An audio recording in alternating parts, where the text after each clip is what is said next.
Muy buenas noches a ustedes. Este viernes Morena destapó a sus corcholatas estatales, quienes competirán por las 8 gubernaturas y la jefatura de gobierno de la Ciudad de México el próximo año. Hasta el momento se han informado los resultados de las encuestas en 6 de las 9 entidades donde se aplicaron. Para cumplir con la paridad quedarán 5 mujeres y 4 hombres como precandidatos.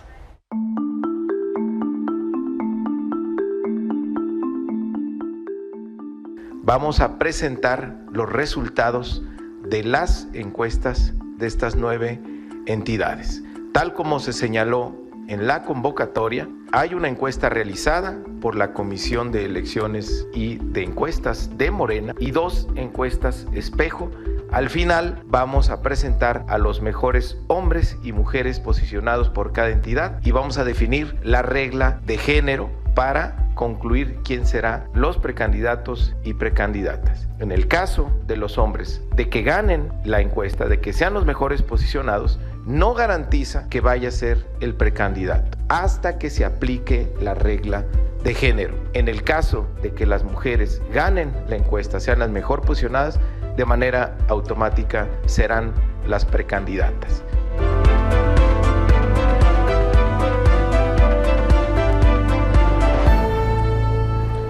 En Yucatán, el hombre y la mujer mejor posicionados fueron Huacho Díaz Mena y Verónica Camino, pero con una amplísima diferencia, él 40.1%, ella con 8.9%. En Veracruz, la exsecretaria de Energía, Rocío Nale, obtuvo el 16% de las preferencias, muy cerca quedó Manuel Huerta con 15.2%. En Tabasco, el exdirector general de Fonatur, Javier May, alcanzó 51.2%, seguido muy atrás por Yolanda Osuna, que consiguió 14.5%. En Puebla, el senador con licencia Alejandro Armenta obtuvo el 22.3%. La mujer mejor posicionada fue Claudia Rivera, que obtuvo el tercer lugar en la encuesta. En Morelos, Margarita González aseguró la precandidatura al superar a Víctor Mercado con 20.4%. En Jalisco, Carlos Lomelí fue el mejor posicionado con 20.4%, seguido muy cerca de Claudia Delgadillo, que obtuvo 18.6%.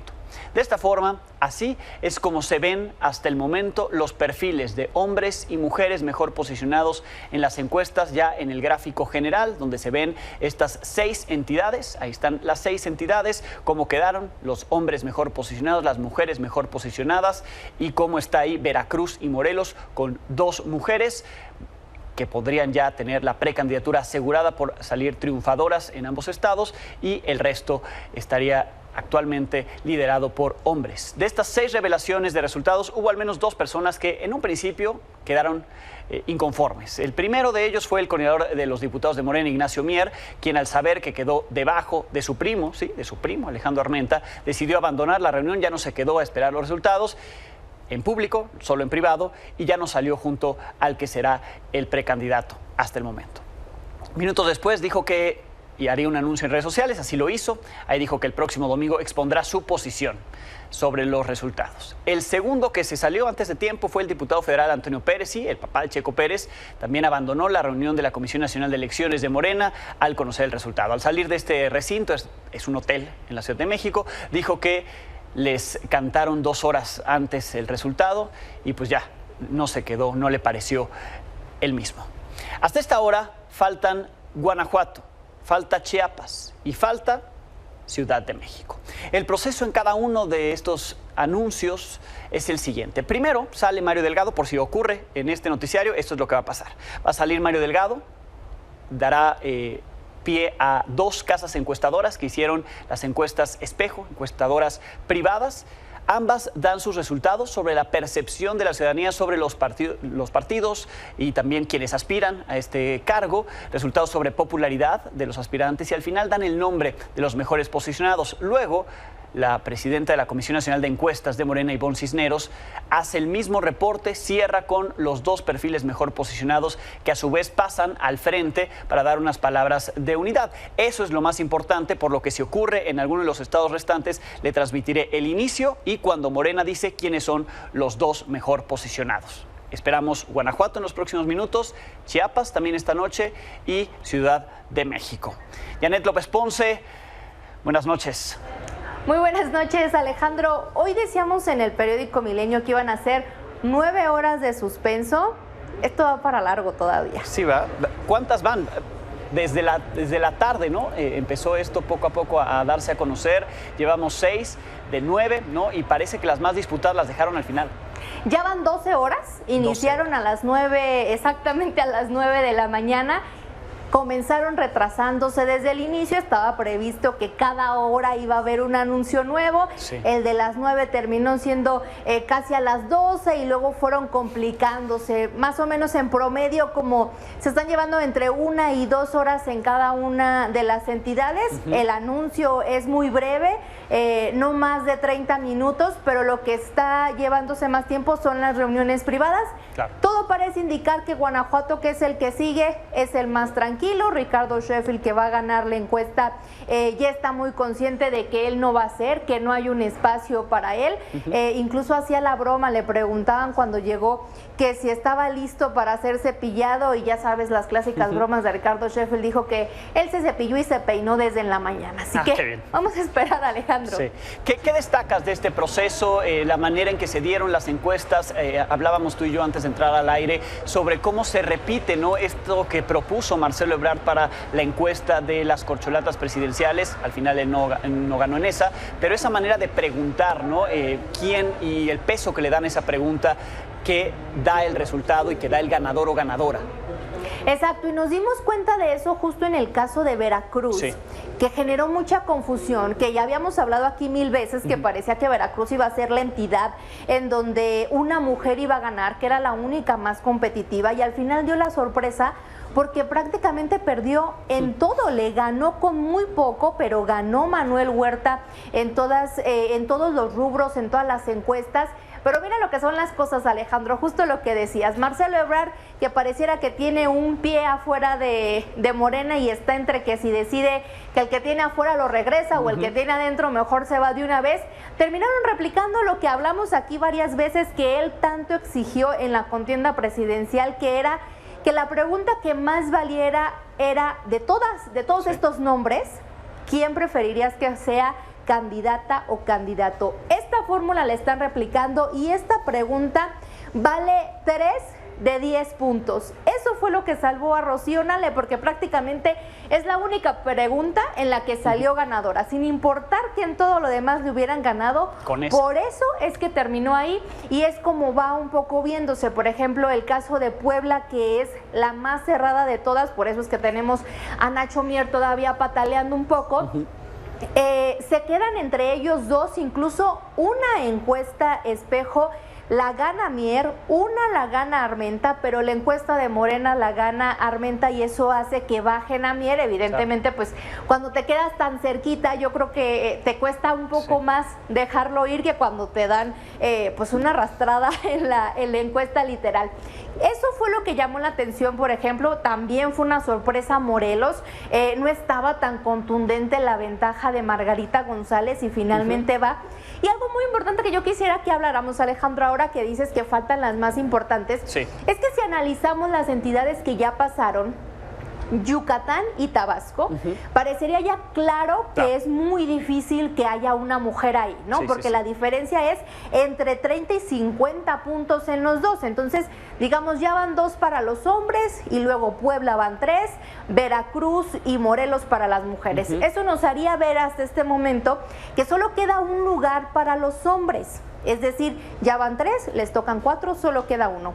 ¿Cómo podría cambiar el escenario? Únicamente si en lo que falta Guanajuato, Chiapas y la Ciudad de México, los hombres terminan siendo más competitivos que las mujeres por 10 puntos, porque esa es la diferencia en Puebla.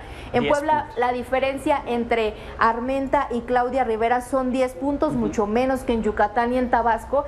Si en estas entidades que faltan 2 hombres llegan a tener una diferencia con la mujer mayor a 10 puntos, puede ser que baje en Puebla, suban a la mujer y entonces los otros 2 espacios de hombres se quedan en lo que falta. La verdad es que es muy difícil, Alejandro, hemos estado viendo muchas sorpresas en todas las encuestas, así que parece que hasta este momento nada está dicho.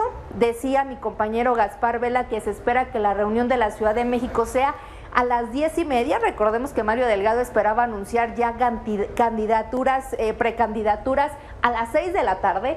Si a las 10:30 resulta siendo la reunión más difícil, seguramente aquí nos veremos hasta medianoche. Seguramente así será, Janet, como dices, todavía faltan estas entidades, Guanajuato, que está cerrada, pero como nos lo adelantas, aunque gane Sheffield, la tendrá que ceder a una mujer. Chiapas, ¿no?, que también estaba peleada, pero es probable que se la quede entonces una mujer, y la Ciudad de México, la más competida, ¿no? Chiapas y la Ciudad de México, yo creo que son ahí los que estaremos viendo si las mujeres se acercan más a los hombres y terminan quedándose ellas con los lugares, sí, o como te decía, si los hombres terminan siendo mucho más competitivos, entonces pues habría que dar reversa, y en Puebla probablemente es donde algo cambie. Vamos a ver qué pasa en las últimas horas. Muy y bien. También vamos a ver si en Chiapas y en la Ciudad de México pues no sale un nuevo rebelde. Por lo pronto ya tenemos dos, en Puebla Mier y en Jalisco el papá de Checo Pérez, así que vamos a esperar. Muy bien, pues así el análisis, Janet, estamos atentos por cualquier novedad que surja, cualquier cambio, por supuesto, pero como lo adelantas, tal vez hasta la medianoche ya haya resultados definitivos, ¿no? Seguramente, y también recordar que, bueno, este fin de semana se supone que ya inician precampañas, por lo menos Ciudad de México, Jalisco, donde hay un rebelde, y Yucatán, porque iniciaron precampañas desde el 5 de noviembre. Morena estaba esperando sus resultados. Sí. Vamos a ver cómo se da el arranque de estas precampañas, si se cuadran las estructuras con quien quede, si se cuadran los que tienen que ceder lugares, si las mujeres que finalmente queden logran jalar estructura de los hombres que ganaron. Esto todavía le falta, Alejandro. Janet, muchísimas gracias. Buenas noches. Bien, y de las corcholatas estatales destapadas pasamos a las presidenciales. Marcelo Ebrard sigue sin definir su futuro político, o al menos de hacerlo público. Hoy, en redes sociales, difundió este mensaje. Dice que será el lunes a las 10 de la mañana en la red social X, dice ahí mismo, donde emitirá sus consideraciones políticas rumbo a las elecciones de 2024 y las tareas hacia adelante. Deseó un muy buen fin de semana a todos, que sigamos esperando hasta el lunes. El mensaje se da luego de que el presidente nacional de Morena, Mario Delgado, estimó que la respuesta a la impugnación que presentó Marcelo Ebrard se le dará a más tardar a finales de noviembre. Ebrard hará pública esta decisión el lunes, un día después de que Movimiento Ciudadano cierre el registro de precandidatos presidenciales. Quien ya está anotadísimo para registrarse el domingo como precandidato presidencial de Movimiento Ciudadano es el gobernador de Nuevo León, Samuel García. Hoy, junto a su esposa Mariana Rodríguez, reconocieron que no fue una decisión fácil. Aseguraron que su intención es replicar su trabajo en Nuevo León en todo el país. Se ha hablado mucho sobre mi persona, sobre mi postulación y sobre mi registro a candidato de la República. Y si bien es cierto, llevo 10 años planeando, imaginando, modelando un nuevo Nuevo León, que hoy da muchos resultados, pues también quiero decirles que desde que nació Mariel, mis ganas de mover a México, de que se transforme en algo nuevo, pues la verdad es que se han triplicado. Sé que cuando Mariel crezca, no le gustaría que sus papás se quedaran de brazos cruzados ante una oportunidad como esta. Y una de mis misiones más importantes aquí en Nuevo León ha sido reconstruirles este hogar que tienen en Capullos a muchos niños, niñas y adolescentes, que estoy segura que si en Nuevo León son miles de niños que tenían estas condiciones, en el país suman millones. Ahora imagínense, si a México le va bien, Nuevo León se multiplican las bendiciones, va a despegar como primer mundo. Por eso estamos pensando en esta decisión en Nuevo León. Eso en Movimiento Ciudadano. En Morena, la coordinadora de los comités de la defensa de la 4T, Claudia Sheinbaum, no estuvo presente en la presentación de resultados de las encuestas que están definiendo a los candidatos de su partido en los estados, pues viajó a Lerdo, a Durango. Para uno de sus eventos, ahí resaltó la unidad de las mujeres. Quien será su contrincante por parte del Frente Amplio por México, Xóchitl Gálvez, volvió a hablar de los políticos priistas con los que nunca trabajaría. Manuel Bartlett, Omar Fayad y Alito Moreno. Van 2 veces en esta semana que se le resbala, aunque luego corrigió. Primero yo no invitaría a Manuel Bartlett, jamás a mi gobierno, nunca, ni a... Hay muy malos priistas que yo no trabajaría como Bartlett o como Alito o como ahora el exgobernador Hidalgo Fayad, pero como lo premian con una embajada, pues ya traicionó al Estado, a sus principios. Entonces tenemos una bola de oportunistas. Aquí también quiero aclarar, porque ha habido malos entendidos. Créanme que yo tengo un enorme respeto por el presidente del PRI. Estoy contenta de ir con el PRI, con Alejandro Moreno. Hemos coincidido en sacar adelante al país. Y esto dijo Alejandro Moreno. Alito. Los lapsus mentales de las personas o un comentario que haga, nosotros siempre lo respetaremos. Lapsus mentales. Vamos a más información del día. Esta mañana el presidente Andrés Manuel López Obrador acusó al Poder Judicial y a los legisladores de oposición de rajarse con la entrega de 15,000 millones de pesos a las obras de reconstrucción de Acapulco. Lo hizo en su conferencia mañanera en Baja California, donde dijo que la presidenta de la Corte, Norma Piña, ya no se ha pronunciado sobre lo que ella, dijo el presidente, le había ofrecido. Es muy lamentable, ¿no?, que estas cosas sucedan, porque se trata de la presidenta de la Suprema Corte, que en un escrito que me dirige se compromete a aportar los recursos del fideicomiso para beneficio de los damnificados de Acapulco, y ahora cambian, ya están metiendo amparos y con sus aliados del PAN haciendo estas maniobras leguleyas, ¿no? Luego del oficio de la presidenta de la Corte hay un acuerdo del Congreso y firman hasta el representante del PAN, y ahora se rajan, se echan para atrás. La Consejería Jurídica de Presidencia busca meter presión a la Suprema Corte en ese mismo sentido. En un comunicado pidió a la Corte que atraiga y resuelva los amparos promovidos por integrantes del Poder Judicial para que los recursos se reintegren a la tesorería. El texto titulado "Jueces y magistrados del Poder Judicial se niegan a devolver recursos para reconstruir Acapulco". La Consejería indica que las suspensiones otorgadas por jueces impiden que la Federación destine ese dinero al puerto. El texto asegura que los jueces y magistrados defienden derechos laborales que no disfrutan los demás trabajadores y se pregunta, ¿es justo? ¿Es equitativo? El documento concluye solicitando a la Corte que resuelva esta situación después de que la ministra presidenta, dice este comunicado, Norma Piña, señaló que la propuesta de usar esos recursos para Guerrero era viable. El texto cierra con esta frase: se tiene confianza en que algunos ministros harán honor a su cargo y actuarán con imparcialidad. En los hechos, esto es lo que se ha informado y dado a Acapulco. El número de muertes se mantiene en 48 personas, el de no localizados es de 31. Se han repartido 1.808 enseres domésticos, hay 10,000 elementos de la Guardia Nacional en labores de vigilancia. La Marina tiene 8,400 elementos desplegados que han apoyado a que el retiro de la basura en las calles vaya al 32%. La Secretaría del Bienestar ya informó que hay 2,905 personas del programa Jóvenes Construyendo el Futuro colaborando en estas labores. Según Petróleos Mexicanos, ya son 62 gasolineras en servicio y los gobiernos de Guerrero y Acapulco reportan 29 sucursales bancarias en operación. La Comisión Federal de Electricidad informó que han inspeccionado 95 de 507 colonias para verificar el estado de la energía eléctrica y conectar a quienes falten. Por cierto, vecinos de la zona suburbana de Acapulco protestaron por falta de luz. Ocurrió en la colonia Paso Limonero, donde bloquearon la carretera nacional Acapulco-México, exigieron a la Comisión Federal de Electricidad les restablezca el servicio al denunciar que solo se les está dando prioridad o se le está dando prioridad a la zona turística. Desde el miércoles, la Comisión Federal de Electricidad anunció el despliegue de 3,300 trabajadores para atender casa por casa zonas que aún no se haya podido conectar a la red de energía eléctrica que fue dañada por el huracán Otis.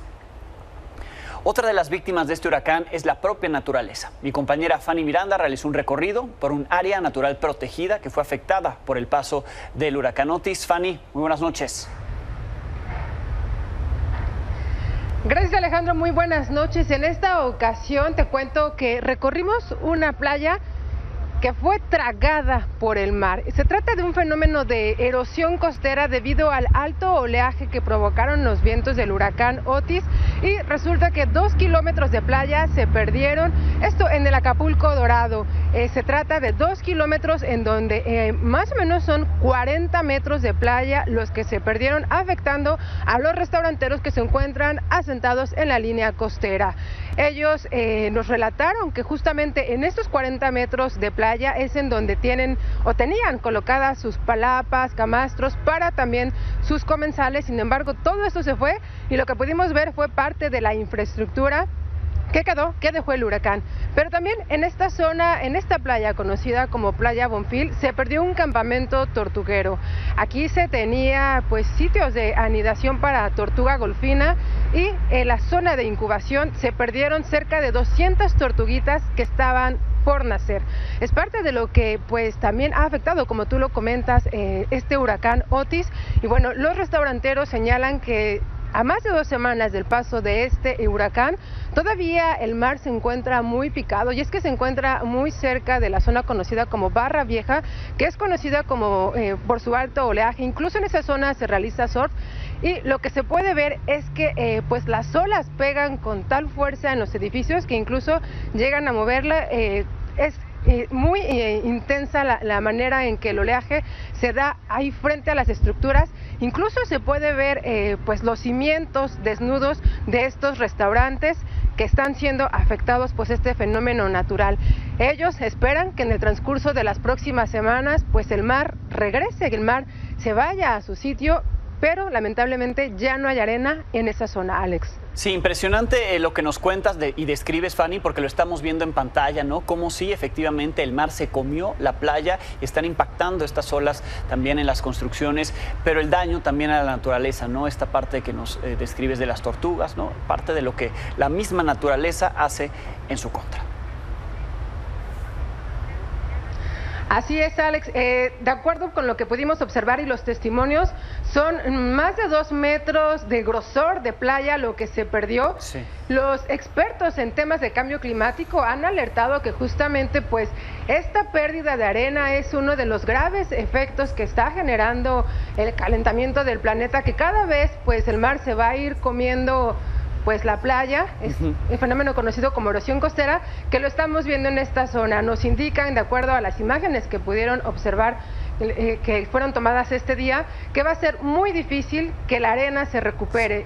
Quizá tengan que recurrir a los métodos que se han empleado en Cancún, que han llevado arena de otros lados, pero aquí parece difícil que se pueda llevar a cabo esa estrategia debido a que el agua está pegando ya la infraestructura restaurantera que se tiene en estos 2 kilómetros de costa ahí en Playa Bonfil, Alex. Y bueno, también la afectación, por supuesto, para la vida marina en el caso de estas tortugas golfinas que estaban por nacer en este campamento tortuguero. Bien, Fanny, te agradezco muchísimo, estamos en contacto. Claro que sí, seguimos pendientes. Buenas noches. Gracias a Fanny Miranda allá en Acapulco. Pausa, volvemos.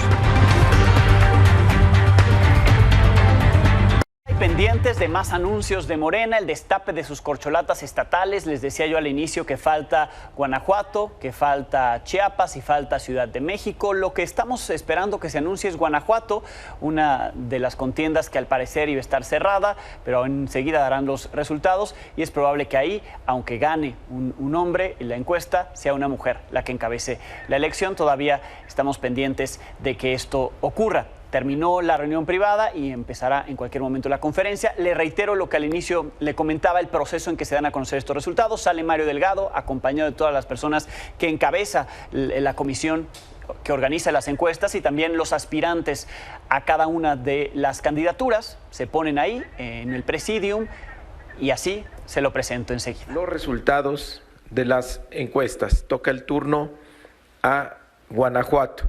Una vez más, de manera pública, transparente, se darán a conocer los resultados de las mediciones. Tal como se señaló en la convocatoria, se van a presentar 2 encuestas realizadas por empresas independientes, son encuestas espejo, más la encuesta de Morena. Quiero darle las gracias por su presencia y su participación tan destacada a nuestra compañera Antares Vázquez, Alma Alcaraz, a Ricardo Sheffield y a Ernesto Prieto. También continúa con nosotros los integrantes de la Comisión de Elecciones, Abraham Carro, Alejandro Peña, Álvaro Bracamonte, nuestra secretaria general Citlali Hernández, su servidor, los integrantes de la Comisión de Encuestas, Ivonne Cisneros y Rogelio Valdespino, y también agradecer la presencia durante toda la jornada del día de hoy de la dirigencia nacional del Partido Verde, la compañera Karen Castrejón y Nayeli Fernández, y la dirigencia del Partido del Trabajo, Giovanna Bañuelos y Benjamín Robles. También están presentes los dirigentes del Partido Verde, del Partido del Trabajo y de Morena en el estado de Guanajuato. Vamos a empezar a presentar las encuestas espejo, la primera de ellas a cargo de Buendía y Márquez. Adelante, Esteban. Muchas gracias, presidente. Muy buenas noches. Vamos a presentar los resultados del estado de Guanajuato.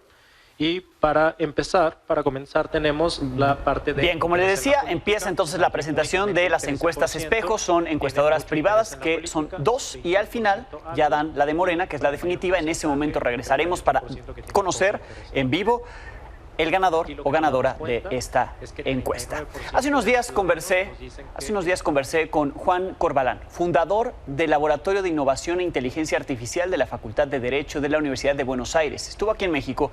Esto me dijo sobre inteligencia artificial y su relación con la justicia. Vienes a México a hablar de inteligencia artificial para el sistema judicial, para los sistemas de justicia de México y América Latina, pero conoces el concepto en todos sus términos y quisiera empezar hablando en cuestión general. Sí. ¿Qué es la inteligencia artificial? De lo que hablamos actualmente, se habla mucho del chat GPT. ¿Hay algo que nos diferencie de cuando había, digamos, estos sistemas que agilizaban los trámites a través de la computación? ¿Qué diferencia de lo que se entendía antes por esta agilidad utilizando estas herramientas tecnológicas a lo que ahora llamamos inteligencia artificial? Bueno, creo que ahí para el usuario y para las personas que nos miran, y gracias por recibirme porque soy argentino y vine acá a visitar a la gente de México, y la verdad que me han tratado fantástico. En primer lugar, el usuario percibe la inteligencia artificial con 2 ejemplos muy básicos. Hablo por mi celular y después me llegan publicidades. Y yo digo, pero el celular me está persiguiendo. Sí, me escucha. ¿No? Y claramente sí. De hecho, la IA es la que se ocupa de perfilarnos y de captar nuestros gustos, preferencias e intereses, y a partir de captar esos gustos nos manda, se llaman push. Nos dice, compra la cartera, compra este auto, compra este libro. Entonces el usuario percibe la inteligencia artificial pero de manera mediata. Es decir, él no está en la cocina de un algoritmo, no sabe cómo esto se cocina. Claro. Cuando en los últimos años se empezó a usar la inteligencia artificial en las organizaciones, una empresa o el Poder Judicial, tienen que venir programadores, tienen que entrenar con datos las máquinas, pueden ser sentencias, pueden ser dictámenes, pueden ser en sector privado. En la industria de alimentos es, bueno, necesito saber qué pasa con mi producción, entonces si tengo una línea de producción, tengo que tener muchos datos para que la IA me diga en dónde puede haber desvíos en la producción. Digo para poner ejemplos para que la audiencia entienda. ChatGPT lo que hace es, cambia un poco el paradigma, porque lo que nos dice ahora es, no solo tengo una IA que puede predecir algunas cosas, sino que puede combinar otras cosas y generar cosas nuevas. Entonces uno dice, bueno, si yo estoy en un trabajo o quiero, por ejemplo, me dedico al periodismo y estoy tratando de ver una noticia de Messi y el Papa, que son 2 personalidades que hemos exportado al mundo desde Argentina, entonces yo podría decir, quiero que hagamos una sentencia en lenguaje claro y quiero que le pongan referencias a Messi. Y yo le puedo pedir eso a ChatGPT, y si yo ya tengo una sentencia prehecha, la puedo embeber en ChatGPT, y ChatGPT le va a adaptar partes poniéndole referencias de Messi. No digo que esto esté bien, digo para que la gente entienda que como usuario ahora puedo hacer que la IA invente cosas o adapte cosas que yo hice. casi de manera gratuita. El ser humano le sigue dando la instrucción, ¿no? A través de algo que se llama prompt, que es el ser humano le dice, yo quiero esto, y esto sí cambió porque antes quizás era más sofisticado enseñarle a un humano a cómo usar una inteligencia artificial. Sí, programación me imagino muchísimo. Mucho, desde ya, pero ahora lo que se hace es que el usuario pueda acceder a estas herramientas de una manera intuitiva.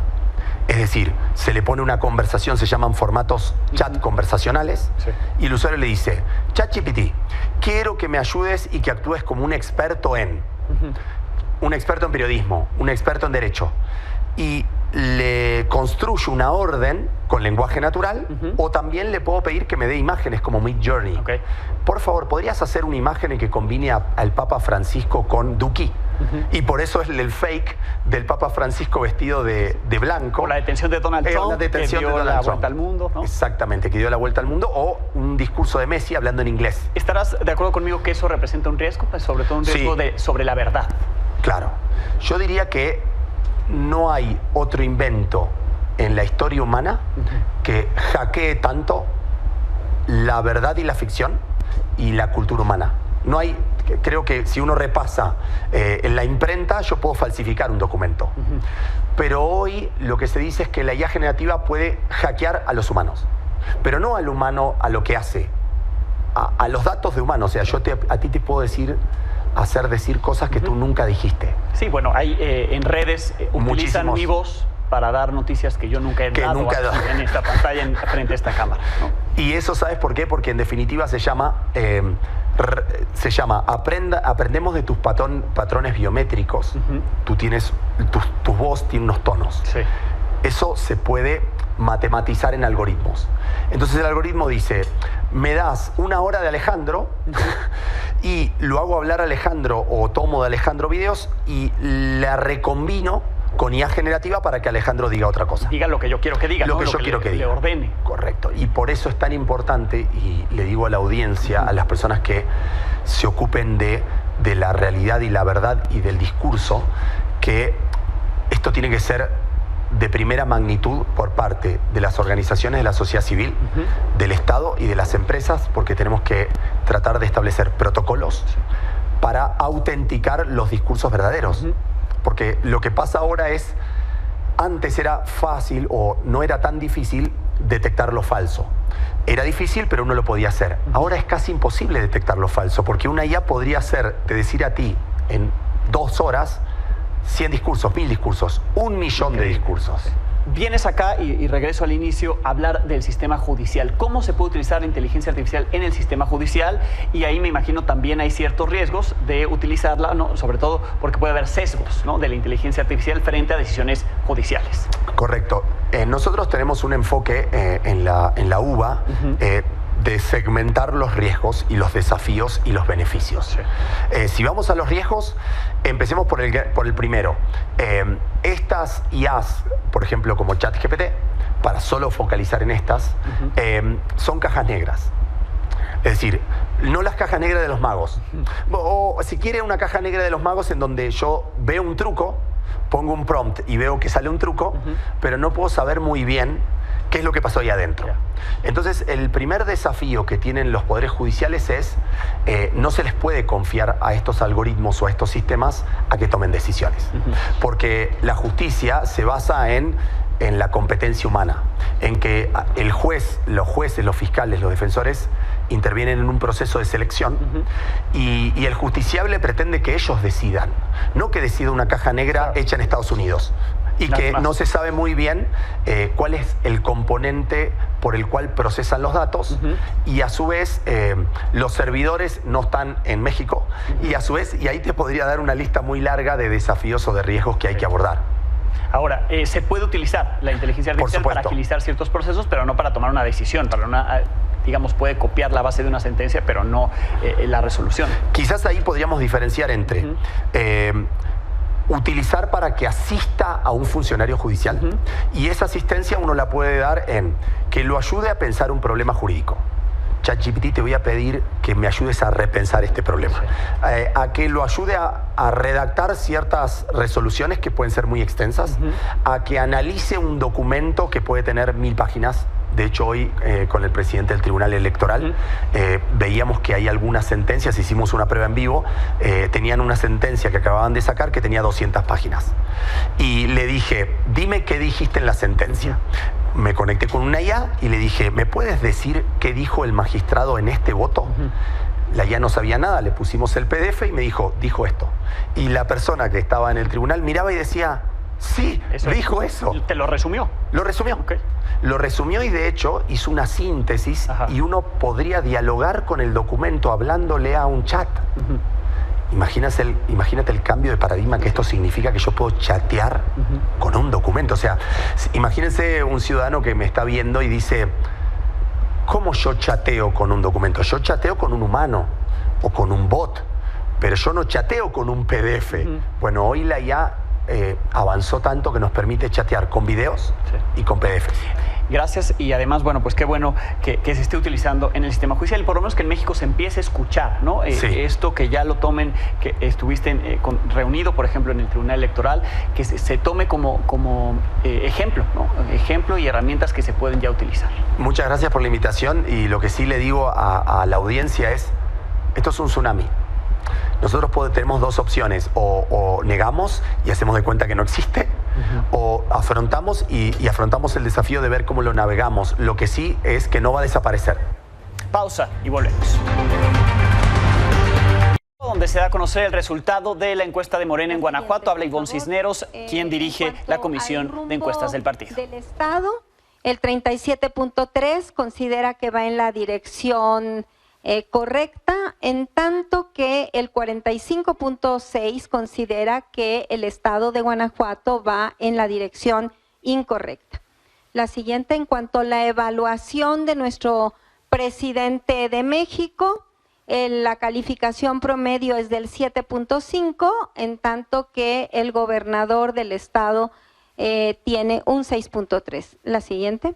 En cuanto a la intención de voto por partido, podemos observar que Morena tiene un 35.8, también efectivamente con todavía porcentajes importantes de no respuesta, ya sea tanto en el ninguno como en el no sabe, no contesto.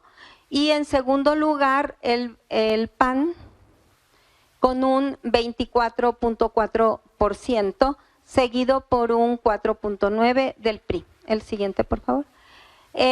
¿Por qué partido no se votaría? Igual que en las encuestas anteriores, pues el 31% de la población de Guanajuato no votaría por el PRI, y el 16.3% no votaría por el PAN, y un 11% no votaría por Morena. El siguiente, por favor. La evaluación de aspirantes las y los 4 aspirantes que tenemos en esta encuesta. En cuanto al conocimiento, encabeza pues el primer lugar con un 41% Ricardo Sheffield, en un segundo lugar Ernesto Prieto con un 19.8%, en tercer lugar Alma Alcaraz con 11.3% y Antares Vázquez con un 9%. En este caso, 3 de los aspirantes son identificados con Morena, en tanto que Alma Alcaraz es más identificada todavía por la población con el PAN. En cuanto a la opinión, tenemos un 18.9% de opinión positiva para Ricardo Sheffield, y en segundo lugar Ernesto Prieto con un 8.7% y Alma Alcaraz con un 5.8% y Antares Vázquez con un 5.1%. La tabla de atributos es lo que nos permite poder construir la estimación de diferencias considerando el 100% del mucho y el 50% del algo. La siguiente, por favor. En cuanto a la intención de voto, el 20.8% considera que Ricardo Sheffield es un buen candidato, seguido por Ernesto Prieto con un 9%, un 6% para Alma Alcaraz y un 5.1% para Antares Vázquez. En el caso de si votaría o nunca votaría, pues el 19.8% sí votaría por Ricardo Sheffield, seguido por un 7.6 que votaría por Ernesto Prieto, un 5.5 por Alma Alcaraz y un 5% por Antares Vázquez. En el caso de ya el careo entre nuestros dos aspirantes hombres y dos aspirantes mujeres, bueno, Ricardo Sheffield tiene una intención de voto de 24.4 como preferencia de candidato por Morena, seguido por Alma Alcaraz con un 23.4, Ernesto Prieto con un 11.5 y Antares Vázquez con un 7.1. Al igual que, por favor, la tabla de estimación. Bien, al igual que los resultados de las encuestadoras Espejo, podemos observar que es Ricardo Sheffield quien tiene una mayor calificación, obteniendo los 10 puntos posibles que se consideran en la estimación de diferencias, toda vez que obtiene los 2 puntos de opinión positiva y el resto de los puntos tanto de atributos como de preferencia de voto. En ese sentido, si vemos la penúltima columna, que es la preferencia como candidato de Morena, vemos ahí que el candidato mejor posicionado es como hombre es Ricardo Sheffield y en segundo lugar Alma Alcaraz como aspirante mujer. La ficha metodológica, pues igual fueron 1.230 entrevistas, y similar a lo que ya vimos en las otras encuestadoras, y los días de levantamiento fueron también del 26 al 28 de octubre. La recolección de la información fue cara a cara en los domicilios de las personas seleccionadas en la muestra, y la recolección fue a través de tableta electrónica, utilizando como marco muestral las secciones electorales del INE del Estado de Guanajuato, con corte al 11 de agosto de 2023. Es cuanto, presidente. Muy bien. Bueno, pues ahí están las 3 encuestas que tienen coincidencias, diferencias dentro del margen de error, pero hay consistencia sobre el hombre mejor posicionado, Ricardo Sheffield, y la mujer mejor posicionada, Alma Alcaraz. Yo quiero destacar los números que tiene nuestro movimiento en el estado de Guanajuato. Si podemos regresarnos a la preferencia por Morena, en las 3 encuestas vimos de manera consistente.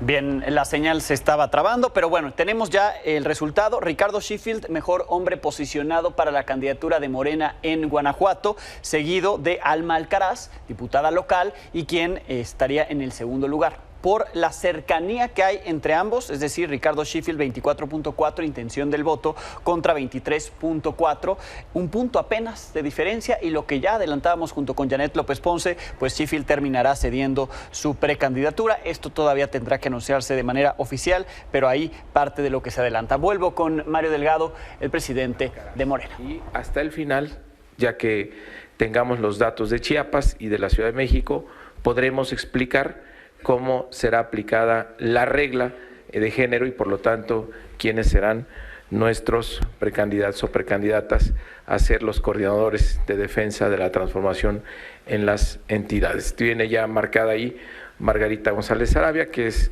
nuestra compañera que ganó en las encuestas. Bueno, quisiera pedirle un brevísimo mensaje a Ricardo Sheffield y a Alma Alcaraz, por favor.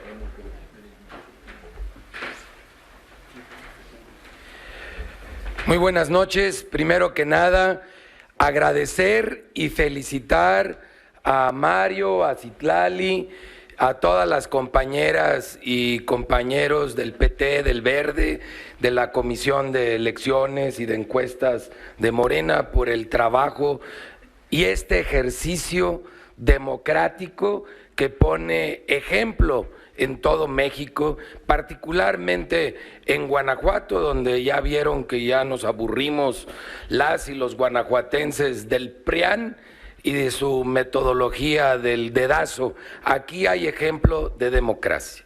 También quiero felicitar a Antares Vázquez, a Ernesto Prieto, y quiero felicitar a Alma por este trabajo, invitarlos a que sigamos trabajando en equipo, no importa cuál sea la decisión en términos de género, porque tenemos esa gran oportunidad y esa deuda con los guanajuatenses.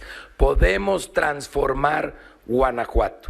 Después de una década trágica, del 2013 a este año 2023, donde todo lo bueno en Guanajuato va para abajo y todo lo malo en Guanajuato va para arriba, necesitamos esta transformación. Y esta transformación llega a través de una ruta del cambio que con este ejercicio democrático hoy se inicia. Una ruta de cambio que tiene la esperanza de todas y todos los guanajuatenses y que el próximo año, sin lugar a duda, llegará a consolidar esta ruta del cambio, una gran transformación en el estado de Guanajuato y junto con Claudia Sheinbaum, de nueva cuenta en todo México. Felicidades y gracias. No te hagas rosca.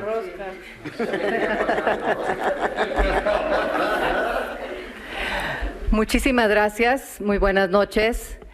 Felicitar de igual manera a la dirigencia nacional, al presidente Mario Delgado, a la secretaria general Citlali, a quienes estuvieron durante todo este tiempo, la Comisión de Elecciones, la Comisión Nacional de Elecciones, a la presidencia del Consejo Nacional también, y a todos los integrantes del Comité Ejecutivo Nacional, a la presidenta del Comité Ejecutivo Estatal, Adriana, al presidente del Consejo Estatal, Rudel, a Ernesto Prieto, felicitarlo también, a Antares, a Ricardo, a todos por este ejercicio democrático transparente que nos permite ver la otra cara de la moneda de lo que se ha venido viendo durante tantos años en otros partidos políticos, porque justo en este partido se habla de transparencia y la transparencia y la democracia se deja ver claramente para todas y todos los ciudadanos. También invitar a trabajar en unidad. La unidad es lo único que nos va a permitir poder sacar por completo y para siempre al Partido Acción Nacional que tanto daño le han hecho a nuestro estado de Guanajuato, un estado que se encuentra ensangrentado y que se encuentra también con los municipios con más pobreza en el país. León, el municipio más pobre de todo el país, lo tenemos en Guanajuato. Guanajuato, el estado también más violento de todo el país. Amigas y amigos, la unidad es lo único que nos va a poder permitir sacar adelante estos trabajos de nuestro partido en la próxima elección. Muchísimas gracias, muy buenas noches y muchas felicidades de nuevo. Y mientras eso se anuncia al interior de ese hotel de Polanco, al exterior sigue llegando porra en favor de Clara Brugada, aspirante a la candidatura para la Ciudad de México, que compite contra, sobre todo, Omar García Harfuch. Ahí está la porra de Clara Brugada. Llegó un contingente de Xochimilco, hay mariachis, hay porras. Vamos a escuchar parte de lo que ahí está ocurriendo al exterior de este hotel de Polanco. Todavía falta por conocerse el resultado de la encuesta en Chiapas y esta, la de la Ciudad de México.